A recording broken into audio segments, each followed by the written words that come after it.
The following is a presentation of the Eagles Sports Network.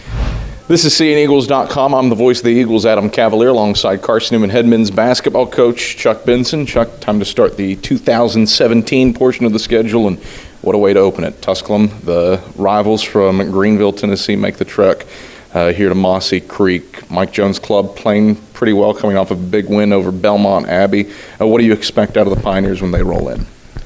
Well, obviously it's the second opponent on our schedule that presents this rivalry kind of matchup, and so we know it'll be very difficult. In particular, when you consider the fact that the last two seasons Tusculum's come here and have played really well and have beaten us at Holt. Now we've turned around and done the same in Greenville, but we expect their best. They're a veteran club.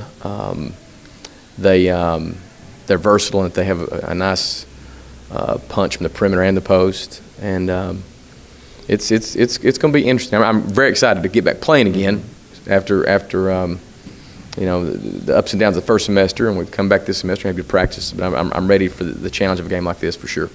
You bring up the fact that they've won twice in a row here in Holt Fieldhouse. What is it about this series that leads to the predictability is in the unpredictability? You go over and win in Greenville, they come over and win in at Mossy Creek.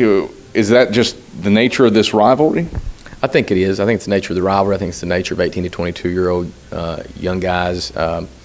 It just anything can happen, and we, despite the fact that as coaches we would like to think we can control all this, you really can't. You're sort of you're sort of along for the ride on so many levels, and fortunately we've had our fair share of great moments in this particular rivalry, and unfortunately we've had our fair share of not so great moments. So we're just looking forward to the opportunity to play it again and sort of see what happens.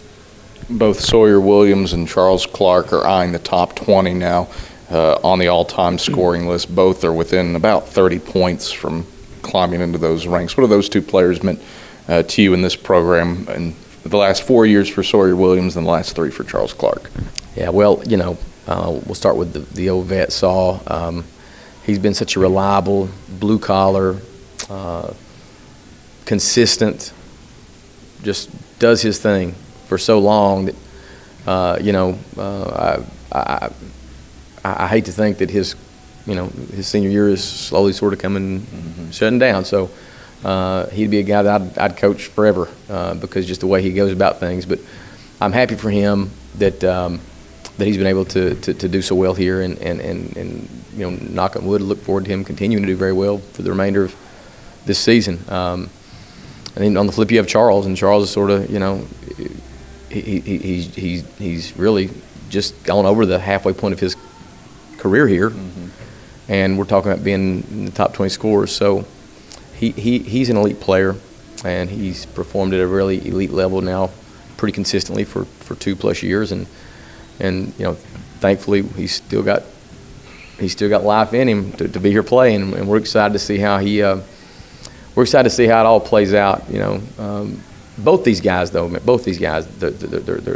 humble, they're thankful, and they're about the team first and foremost, and that's what's most important to us. You look at the records in-house, but some Tusculum players setting records out-of-house. Corey Fagan has knocked down a 3 in 28 consecutive games for the Pioneers. That's a school record. How do you lock down one of the SAC's more prolific three-point shooters?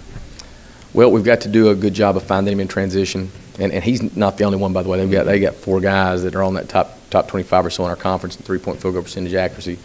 We've got to find him in transition. We've got to extend out and make sure that we take away the catch shot, force them to put on the deck a little bit, and then contain so that we don't get into scrambles where we're just flying around chasing our tail, so to speak. So it's a challenge. It's really a challenge, and hopefully we're up to that challenge. But then we got to flip the script a little bit too and make them have to contend with our offensive punch. And I think that assuming we can give some good offense and good defense, sort of team it up, I think we'll like the performance. Chuck, pleasure as always. Good luck Wednesday night against the Pioneers. Thanks, Adam. It's Carson-Newman head men's basketball coach Chuck Benson. I'm the voice of the Eagles, Adam Cavalier, and this is CNEagles.com.